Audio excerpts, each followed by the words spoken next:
Class 9-এর অধ্যায় 15-এর আজকের পাঠ ত্রিভুজের পরিসীমা ও ক্ষেত্রফল সংক্রান্ত আরও কিছু সমস্যা ও সমাধান। এর আগে আমরা ত্রিভুজের ক্ষেত্রফল ও পরিসীমা সংক্রান্ত সূত্র এবং সমস্যা পড়েছি ঠিক আগের ভিডিওটিতে। আজকে আরও কিছু সমস্যা ও সমাধান পড়ব। তো প্রথম যে সমস্যাটি আমি লিখেছি সেটা হলো, একটি সমদ্বিবাহু ত্রিভুজের সমান বাহুদ্বয়ের প্রত্যেকটির দৈর্ঘ্য 20 সেন্টিমিটার এবং ওই বাহুদ্বয়ের অন্তর্ভুক্ত কোণ 45 ডিগ্রি হলে ত্রিভুজটির ক্ষেত্রফল কত? এবার সমদ্বিবাহু ত্রিভুজের সমান বাহুদ্বয়ের দৈর্ঘ্য বলেছে 20 সেন্টিমিটার। তাহলে এটা একটা সমদ্বিবাহু ত্রিভুজ ধরলাম। এই সমদ্বিবাহু ত্রিভুজ এবিসি এর সমান বাহুদ্বয়ের দৈর্ঘ্য কত বলে দিয়েছে? 20 সেন্টিমিটার। 20 সেন্টিমিটার বলেছে এবং এদের অন্তর্ভুক্ত কোণ বলেছে 45 ডিগ্রি। এবারে ত্রিভুজটির ক্ষেত্রফল বের করতে বলেছে। এবার বি বিন্দু দিয়ে এসির উপর আমি একটি লম্ব অঙ্কন করলাম। বি বিন্দু দিয়ে এসির উপর আমি একটি লম্ব অঙ্কন করলাম, এটা 90 ডিগ্রি। তাহলে নাম দিলাম ডি, এই বিন্দুটির নাম দিলাম ডি। তাহলে এবিডি এই ত্রিভুজটি লক্ষ্য করো তো, ত্রিভুজ এবিডি এর angle ADB equal to 90 degree এবং angle BAD equal to 45 degree. তাহলে অ্যাঙ্গেল ডিবিএ ইকুয়াল টু কত হয়ে যাবে? 180 মাইনাস 90 ডিগ্রি প্লাস 45 ডিগ্রি। যেহেতু আমরা জানি ত্রিভুজের তিনটি কোণের সমষ্টি 180 ডিগ্রি, তাহলে 180 ডিগ্রি মাইনাস 90 ডিগ্রি অ্যাকচুয়ালি হয়ে যাবে এটা 45 ডিগ্রি। অ্যাঙ্গেলটা কত হয়ে যাবে? 45 ডিগ্রি। এবার দেখো এবিডি ত্রিভুজের এই অ্যাঙ্গেলটি ওই অ্যাঙ্গেলটি সমান, তাহলে এই বাহু আর এই বাহু কি হয়ে যাবে? সমান বাহু হয়ে যাবে। এখান থেকে কি চলে আসবে? এখান থেকে চলে আসবে এডি ইকুয়াল টু বিডি। এবার ত্রিভুজ এবিডি কি ত্রিভুজ? একটি সমকোণী ত্রিভুজ। যেহেতু এটা 90 ডিগ্রি, তাহলে সমকোণী ত্রিভুজ এবিডি এর লম্ব কি? বিডি। লম্ব স্কয়ার বিডি স্কয়ার, ভূমি কি? এডি। এডি স্কয়ার ইকুয়াল টু কি হবে? অধিভুজের স্কয়ার এবি স্কয়ার। এবারে এডি ইকুয়াল টু বিডি, তা এডি ইকুয়াল টু বিডি ধরি এক্স, ধরে নিলাম এক্স। তাহলে এখান থেকে আমি হিন্স দিচ্ছি, তোমরা অবশ্যই খাতায় সুন্দর করে করবে। এডি ইকুয়াল টু বিডি ধরে নিলাম এক্স ধরি। তাহলে কি আসবে? X square plus x square equal to AB square. AB square এখানটা কত? 20 স্কয়ার বা 2x স্কয়ার ইকুয়াল টু 400 বা x স্কয়ার ইকুয়াল টু 200 বা x ইকুয়াল টু হবে কত? 10√2। √200 হবে, x ইকুয়াল টু √200, 100 × 2 10√2। তাহলে এডির মান কত পেলাম আমরা? 10√2 আর বিডির মান কত পেলাম? 10√2। তো বিডি এখানটা কি? ত্রিভুজটির উচ্চতা। বিডি ত্রিভুজটির উচ্চতা কত? 10√2। এবার এবিসি এর ক্ষেত্রে ত্রিভুজ এবিসি এর ক্ষেত্রফল, ত্রিভুজটির ক্ষেত্রফল বের করতে বলেছে। তাই সুতরাং ত্রিভুজ এবিসি এর ক্ষেত্রফল আমি যদি এসি বাহুকে ভূমি আর বিডি বাহুকে উচ্চতা ধরি, যেহেতু বিডিটা এসি এর উপর লম্ব, তা বিডিকে আমরা উচ্চতা হিসাবে ট্রিট করতে পারি। হাফ ইন্টু ভূমি এসি ইন্টু বিডি এত বর্গ সেন্টিমিটার। তাহলে হাফ ইন্টু এসির দৈর্ঘ্য ছিল 20 আর বিডি আমরা পেলাম 10√2 এত বর্গ সেমি। তাহলে কত আসবে? 100√2 বর্গ সেমি। আমি অঙ্কগুলি সবগুলোতে হিন্স দিচ্ছি, তোমরা খুব সুন্দর করে খাতা লিখে রাখবে। তাহলে ত্রিভুজটির ক্ষেত্রফল কত হবে? 100√2 বর্গ সেন্টিমিটার। এবার 2 নম্বর অঙ্কে চলে যাই। 2 নম্বর অঙ্কটি বলেছে, একটি সমদ্বিবাহু ত্রিভুজের সমান বাহুদ্বয়ের প্রত্যেকটির দৈর্ঘ্য 200 সেন্টিমিটার এবং ওই বাহুদ্বয়ের অন্তর্ভুক্ত কোণ 30 ডিগ্রি হলে ত্রিভুজটির ক্ষেত্রফল হিসাব করতে বলেছে। এর আগের অঙ্কতে অন্তর্ভুক্ত কোণ ছিল 45 ডিগ্রি আর এবারে অন্তর্ভুক্ত কোণ কত রয়েছে? 30 ডিগ্রি। তাহলে ছবিটা কিরকম? এবিসি সমদ্বিবাহু ত্রিভুজের এবি বাহুর দৈর্ঘ্য, এবি ইকুয়াল টু এসি ধরলাম, এবি ইকুয়াল টু এসি। আর এই যে বাহুলির দৈর্ঘ্য কত? 20 সেন্টিমিটার। অন্তর্ভুক্ত কোণ কত? 30 ডিগ্রি। এবারে আমি কি করলাম? বি থেকে এসির উপর লম্ব অঙ্কন করলাম আগের মতোই, যা এসিকে ডি বিন্দুতে ছেদ করেছে। এবার ডিকে বর্ধিত করে দিলাম এমন ভাবে যাতে বিডি ইকুয়াল টু, এটা যদি আমি আর নাম দিই, বিডি ইকুয়াল টু ডি আর হয় এবং এ আর কি করে দিলাম? যুক্ত করে দিলাম। এবারে দেখো এখানে দুটো ত্রিভুজ উৎপন্ন হয়েছে। কি কি ত্রিভুজ? একটা ত্রিভুজ এবি আর এবিডি, এটা ডি যদি হয়, আর একটা ত্রিভুজ এডি আর এই ত্রিভুজ। তাহলে ত্রিভুজ এবিডি ও ত্রিভুজ, এটা যদি ডি, এটা ডি, এই কৌণিক বিন্দুটির নাম ডি। আর ত্রিভুজ এডিআর এর ক্ষেত্রে আমরা পাচ্ছি কি বিডি ইকুয়াল টু ডিআর অঙ্কনানুসারে, বিডি ইকুয়াল টু ডিআর এটা অঙ্কনানুসারে, এডি সাধারণ বাহু। তোমাদের যদি অসুবিধা হয় তাহলে ভিডিওটি বারবার এগিয়ে দেখে নিবে যদি আগের জিনিসগুলো ভুলে যাও। তা এডি ইকুয়াল টু সাধারণ বাহু। আর কি পাবো আমরা এখান থেকে? Angle ADB equal to angle ADR equal to কত? 90 ডিগ্রি। যেহেতু বিডি এসি এর উপর লম্ব ছিল তাহলে এটা কি কোণ? 90 ডিগ্রি কোণ হবে। তাহলে আমরা বলতে পারি কি সাইড অ্যাঙ্গেল সাইড, এই সূত্র অনুসারে বলতে পারি ত্রিভুজ এবিডি সর্বসম ত্রিভুজ এডিআর সর্বসম। যেহেতু সর্বসম তাই আমরা বলতে পারি এই কোণ আর অ্যাঙ্গেল, বলতে পারি angle BAD equal to angle DAR অনুরূপ কোণ ইকুয়াল টু কত হবে? 30 ডিগ্রি। বিএডি যেহেতু 30 ডিগ্রি, এই কোণটা কত হয়ে যাবে? 30 ডিগ্রি। তাহলে অ্যাঙ্গেল বিএআর কত হবে? অ্যাঙ্গেল বিএআর কি হবে?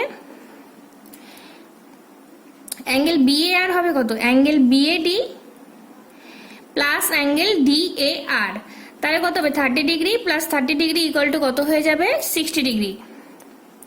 এবারে আমরা এই কোণটি কত পেয়ে গেলাম? 60 ডিগ্রি পেয়ে গেলাম। তাহলে অ্যাঙ্গেল বিএআর কত পেয়ে গেলাম? Ultimately 60 degree. এবারে দেখো তো, যেহেতু আবার বলতে পারি যেহেতু এবিডি সর্বসম এডিআর, তাই এখান থেকে আসে কি AB equal to AR. AB equal to AR, AB বাহুর দৈর্ঘ্য কত ছিল? 20 সেন্টিমিটার। তাহলে এআর বাহুর দৈর্ঘ্য কত হয়ে যাবে? 20 সেন্টিমিটার। যেহেতু এবি 20 সেন্টিমিটার তাই এআর কত হয়ে যাবে? 20 সেন্টিমিটার। তাহলে এই বাহুটার দৈর্ঘ্য কত হয়ে গেল? 20 সেন্টিমিটার। তাহলে অ্যাঙ্গেল বিএআর ছিল 60 ডিগ্রি এবং এই বাহুটার দৈর্ঘ্য সমান। তাহলে এই কোণ আর এই কোণ কি হয়ে যাবে? সমান হয়ে যাবে। তাহলে angle A B R equal to angle A R B. কি অনুসারে? যেহেতু A B A R equal to কি? A B. এই যেহেতু এ আর বাহু আর এ বি বাহুর দৈর্ঘ্য সমান তাই এদের বিপরীত অ্যাঙ্গেলগুলো কি হবে? সমান হবে। তাহলে যেহেতু সমান আর এটা 60 ডিগ্রি তাই আমরা বলতে পারি এই অ্যাঙ্গেলগুলো কত হবে? 60 ডিগ্রি হবে। সিম্পলি যদি এটাকে এক্স ধরে নেই এই বাহু এই কোণটা, তাহলে x plus x into 60 equal to কত? 180 degree. 2x equal to 120 degree, x equal to 60 degree. এটা সিম্পল হিসাব। এবি আর ত্রিভুজের ক্ষেত্রে এবি আর ত্রিভুজের তিনটি কোণের সমষ্টি 180 ডিগ্রি। এখানে আমরা দেখতেই পাচ্ছি যে বি এ আর ওগুলো 60 ডিগ্রি এবং এই দুটো কোণ যদি আমি এক্স ডিগ্রি ধরে নিই, যেহেতু সমান তাই আমরা যদি এক্স ধরে নিই তাহলে হিসাব করলে এক্স এর মান কত আসবে? 60 ডিগ্রি আসবে। তাহলে এ বি আর কি পেয়ে যাব? এ বি আর এই ত্রিভুজটি সমবাহু ত্রিভুজ। তাহলে সুতরাং এ বি আর একটি সমবাহু ত্রিভুজ।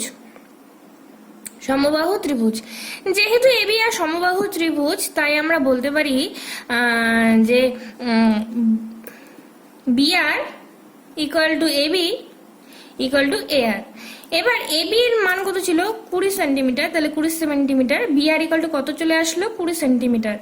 এবং বি আরটা কি? Half of BD. B R কি? Half of BD. B R equal to half of sorry BD equal to কি? Half of BR. বিডি বাহু কি? Half of BR. বিআর এর অর্ধেক। যেহেতু বিডি ইকুয়াল টু ডিআর আমরা অঙ্কন অনুসারে ধরেছিলাম, তাই বিডি ইকুয়াল টু কি হবে? বিডি ইকুয়াল টু হয়ে যাবে হাফ অফ বিআর। তাহলে বিআর হলো গিয়ে 20, তাহলে 10 সেন্টিমিটার হবে এটা। বিডির দৈর্ঘ্য কত আসলো? 10 সেন্টিমিটার। তাহলে বিডি ইকুয়াল টু কত আসলো? 10 সেন্টিমিটার। বিডি ইকুয়াল টু পেলাম আমরা 10 সেন্টিমিটার। এবারে ত্রিভুজ এবিসি এর যদি আমি এসি কে ভূমি ধরি, এসি ভূমি আর বিডিকে যদি আমি লম্ব উচ্চতা ধরি, যেহেতু আমরা 90 ডিগ্রি অঙ্কন করেছিলাম তাই এটা উচ্চতা হবে। তাহলে সুতরাং ত্রিভুজ এবিসি এর ক্ষেত্রফল কত দাঁড়াবে? ক্ষেত্রফল দাঁড়াবে কি, হাফ ইন্টু ভূমি হলো কি এসি ভূমি ইন্টু কি উচ্চতা বিডি উচ্চতা এত বর্গ সেন্টিমিটার বা বর্গ একক, যেহেতু মান বসায়নি, হাফ ইন্টু এসির বাহুর দৈর্ঘ্য হলো গিয়ে 20, যেহেতু এবি ইকাল টু এসি ছিল, ইকাল টু 20 সেন্টিমিটার সমান বাহু 20, আর বিডির দৈর্ঘ্য আমরা পেলাম কত 10 এত সেমি স্কোয়ার, তাহলে আসলো কত 100 বর্গ সেমি। তাহলে আশা করি বুঝতে পেরেছো। যখন দুটি বাহু দেখো, আগের অঙ্কটি সমদ্বিবাহু ত্রিভুজের দুটোর ক্ষেত্রেই দৈর্ঘ্য সমান বাহুর দৈর্ঘ্য সমান 20 সেন্টিমিটার, কিন্তু তাদের অন্তর্ভুক্ত কোণ কি আলাদা। এখানে ছিল 45 ডিগ্রি প্রথম অঙ্কটার ক্ষেত্রে, পরের অঙ্কটার ক্ষেত্রে এলো 30 ডিগ্রি, এবং প্রথম অঙ্কটার ক্ষেত্রে দেখো ক্ষেত্রফল এসছে 100√2 এবং পরের অঙ্কটার ক্ষেত্রে ক্ষেত্রফল এসছে 100 বর্গ সেন্টিমিটার। তাহলে বুঝতেই পারছো, যখন সমদ্বিবাহুর ক্ষেত্রে সমদ্বিবাহু ত্রিভুজের ক্ষেত্রে সমান বাহুদ্বয়ের অন্তর্ভুক্ত কোণের ডিফারেন্সের জন্য সেই ত্রিভুজের ক্ষেত্রফলও কি হয়ে যাবে, ডিফারেন্ট হয়ে যাবে ক্ষেত্রফলগুলো। এবার আমরা 3 নম্বর অঙ্কে চলে যাই। 3 নম্বর অঙ্কটি ছিল একটি সমদ্বিবাহু ত্রিভুজ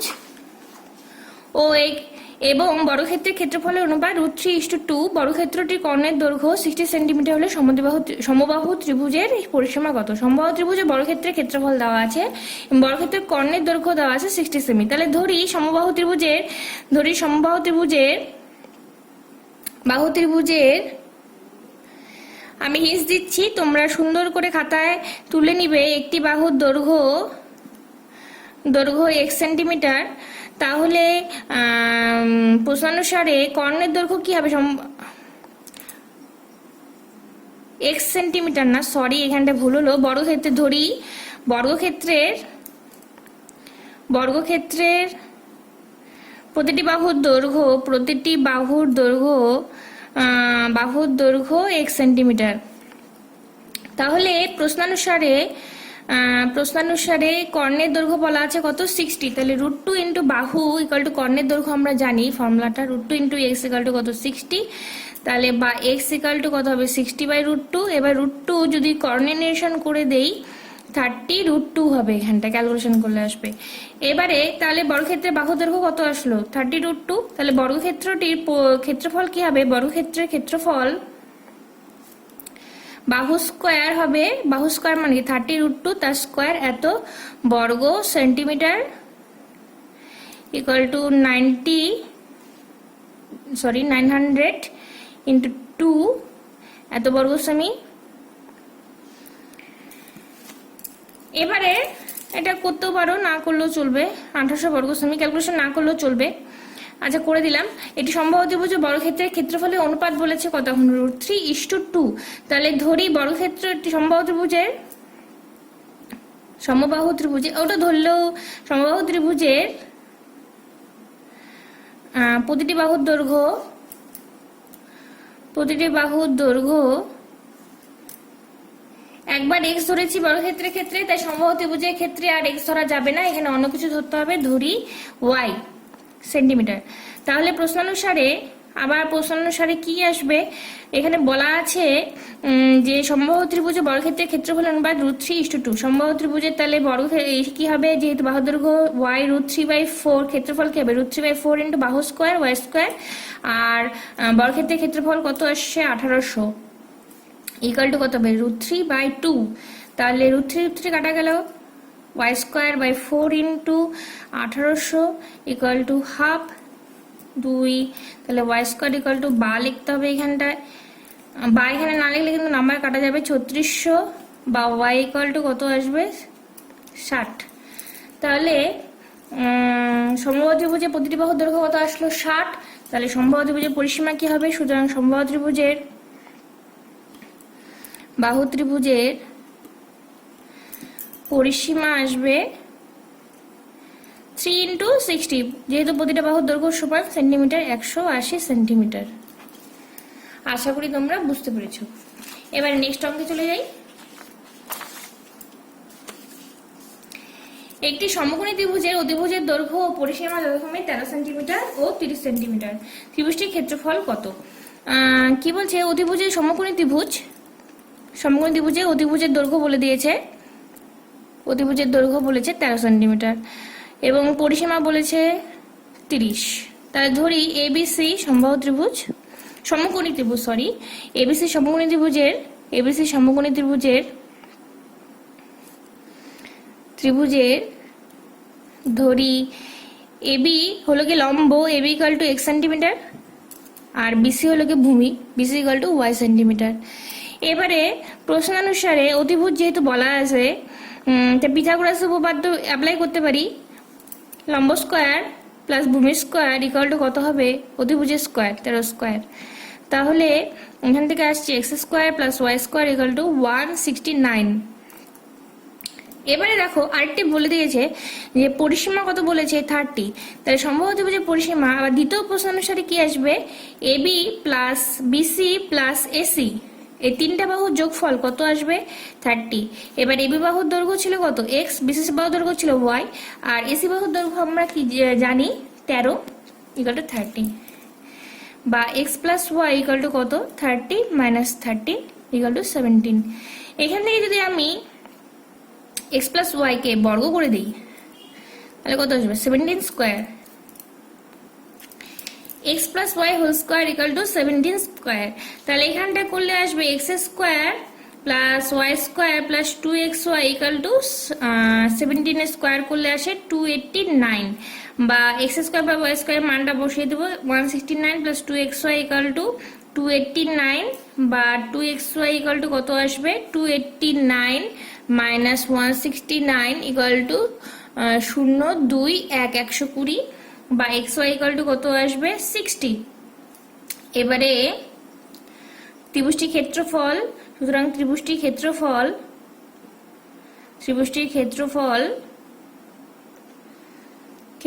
কি? হাফ ইন্টু ভূমি হলো গিয়ে বিসি ইন্টু উচ্চতা এবি এত বর্গ একক, হাফ ইন্টু বিসি বাহুর দৈর্ঘ্য কত? বিসি বাহুর দৈর্ঘ্য ছিল y, আর এবি বাহুর দৈর্ঘ্য ধরেছিলাম x, এত বর্গ একক, হাফ ইন্টু কি xy বর্গ একক, ভালো করে লিখছি, হাফ ইন্টু xy বর্গ একক। এবার xy এর মানটা আমরা পেয়েছিলাম কত? 60, তাহলে 60 বসিয়ে দেবো, এত বর্গ সেমি ইকুয়াল টু 30 বর্গ সেমি।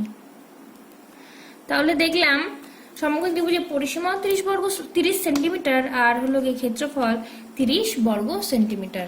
আশা করি তোমরা বুঝতে পেরেছো। এরপরে আমার নেক্সট অঙ্কে চলে যাই।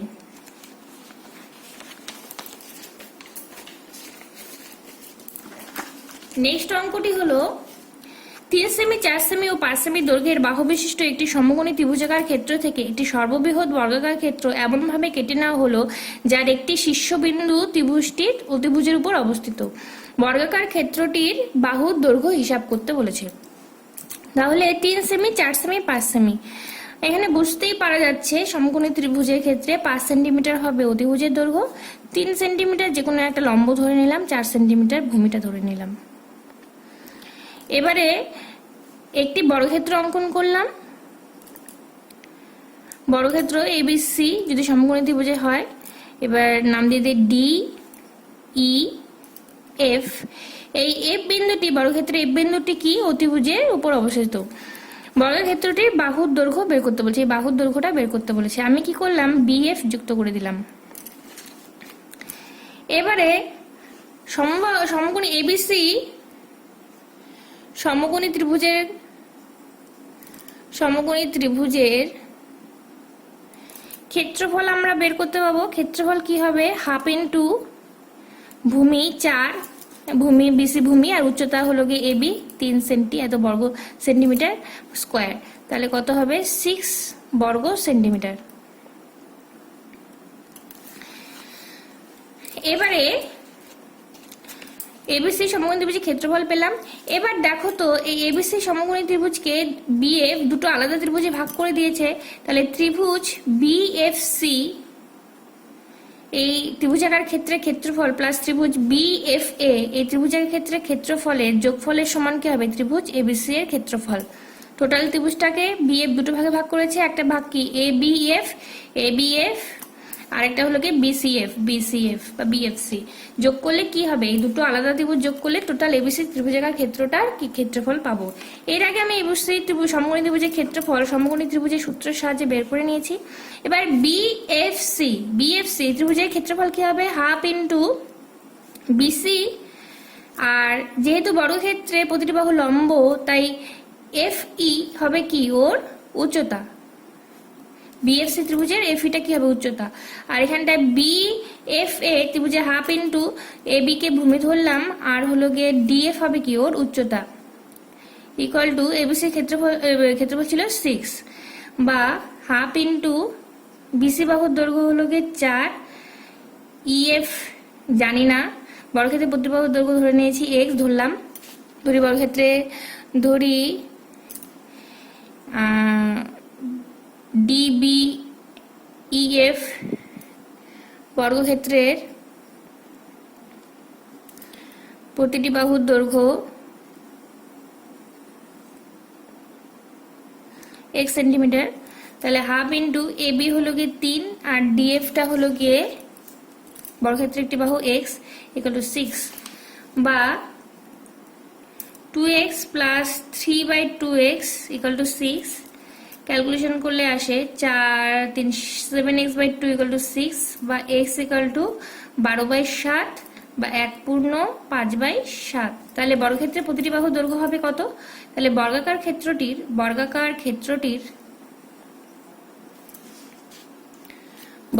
ক্ষেত্রটির বাহুর দৈর্ঘ্য 1 পূর্ণ 5/7 এত সেন্টিমিটার। আশা করি তোমরা বুঝতে পেরেছো। যদি 15.2 এর আরো কোনো অঙ্ক তোমাদের অসুবিধা হয় তাহলে আমাকে অবশ্যই কমেন্ট বক্সে কমেন্ট করতে পারো, এবং এইখানে যেগুলো অঙ্ক বোঝালাম 5টা অঙ্ক বোঝালাম, এই 5টা অঙ্কের মধ্যে যদি কোনো অসুবিধা হয় তাহলে অবশ্যই জানাবে। এবং